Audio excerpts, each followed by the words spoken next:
Hey, y'all, welcome back to another episode of Alabama Unfiltered. I'm your host, Jason Will. If this is your first time joining us, what you need to know is what you're about to hear is fact-checked information based on the misleading, unconstitutional, unlawful, bigoted, did I say unethical reporting of right-wing outlets here in the state of Alabama. All right? So let's dive into it. Today's article was published by 1819 News. It was written by Austin Shipley, and it features your favorite candidate for governor, Tommy Tuberville. The title of the article is Hope It Doesn't Take Another Mass Shooting for People to Wake Up. Tuberville blasts transgenderism's growing role in violence. Tuberville blasts transgenderism's growing role in violence. So what he is referring to here is the mass shooting that took place in Rhode Island. So he is trying to establish a trend and single out a group of folks based on one tragic event. One tragic event. That's irresponsible, among so many other things. We're going to talk about legal implications, constitutional issues with this reporting and this rhetoric, and also some ethics problems that I have here with the content of this article. So let's look at this, okay, from a constitutional perspective first. So what we need to focus on here is the First Amendment of the Constitution. Under the First Amendment, and we're talking about a government which Tommy Tuberville is supposed to represent. He is supposed to be the champion. I mean, hell, the Republican Party is supposed to be the champion of the Constitution. They're supposed to be the constitutional hawks, where it's kind of clear, in addition to Tuberville not knowing the three branches of government, he doesn't understand the Constitution, has not done a lot of research in regard to the Constitution, and consistently violates constitutional law or suggests policies or, a lot of this rhetoric is about laying the foundation for future policy. When he's talking about militarizing the streets of Montgomery, doing away, banning Sharia law, and now, attacking the transgender community based on one tragic event in Rhode Island. It's incredible. It's incredible that we tolerate this as Alabamians. Not only is this person not a resident of our state, he is a failed senator. He has got a failed track record as a senator.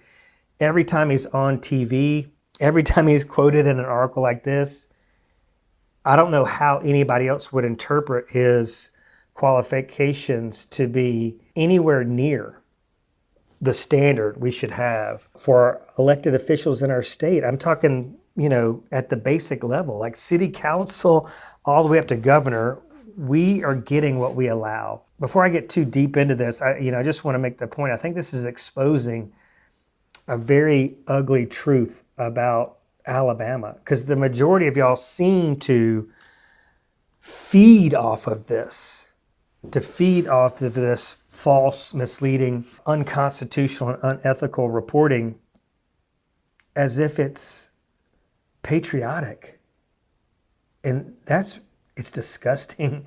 It makes me sick. So I'm hopeful. And this is the point of this podcast. I want to reach those folks. I just want to inspire you to second guess these articles. Just hit the pause button and run this thing through Gemini or ChatGPT. Run these articles, run these memes, these graphics that y'all post like crazy that I fact check all the time and find out to be like incredibly false and grossly inaccurate. It's just ridiculous. Let's get back to the Constitution. And we're talking about the First Amendment. So when you label a specific class of citizens, when you suggest, rather, the discrimination against individuals based on their identity or expression, this is a violation of the First Amendment, but also the Equal Protection Clause of the 14th Amendment. This article presents these statements without constitutional context. Why? Because they can't. Because they're not supported by the Constitution. In doing so, should we not hold journalists like Austin Shipley accountable? Is it not his duty to contextualize speech that potentially incites the marginalization of a protected class of people, that incites violence, that, just incites hate and vitriol towards, I think it's fair to say, some of the weakest among us. It's our job to protect these people, to nurture these people, not demonize them. Next, we're going to get into the misleading information that I found in this article. The article cites a single tragic event in Rhode Island, as I mentioned. It fails to provide any data that would suggest there is indeed a growing trend. And I think we have to focus on here the instances in this article where they are applying one tragic event to an entire group of people. According to the Violence Project and FBI crime data, the vast majority of mass shooters, we're talking over 97%, are cisgender men. By focusing on a single transgender perpetrator while ignoring an entire demographic, that's false reporting. It's irresponsible reporting, and it fails to provide evidence that there is a trend.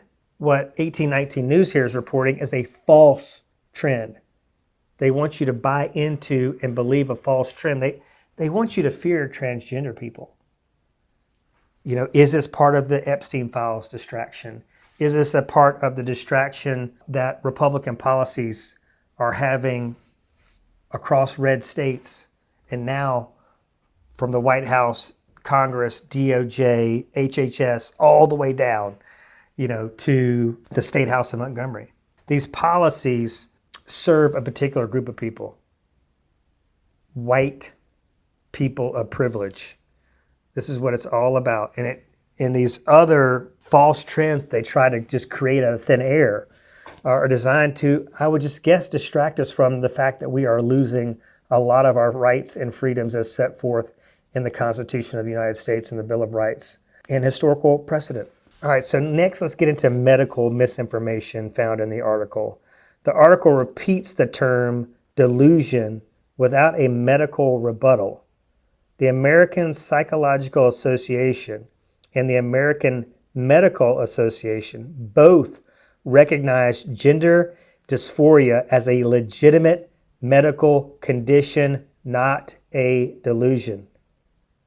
Presenting medical falsehoods as a political strategy is misleading to the voter base, and they do it all under the guise, the protection, the manipulation of biblical doctrine, in my opinion. All right, so before we wrap up, let's just do a little retort summary of this 1819 article that implies that transgenderism is really a growing movement of violence and this group is going to be responsible for a bunch of mass shootings coming down the pipe. That's what they want you to believe, so that you will hate these people, demonize these people, disenfranchise these people, you name it. All right, so the article claims there's a growing trend of violence among the transgender community. I just want you to know that's false. Transgender people are significantly more likely to be victims of violence than perpetrators. The article claims identity as delusion. Medical consensus disagrees. Major health organizations affirm gender identity, calling it a delusion is rhetorical tactic, not a diagnosis. So it's like a stump speech. Get behind me. It's the politics of fear.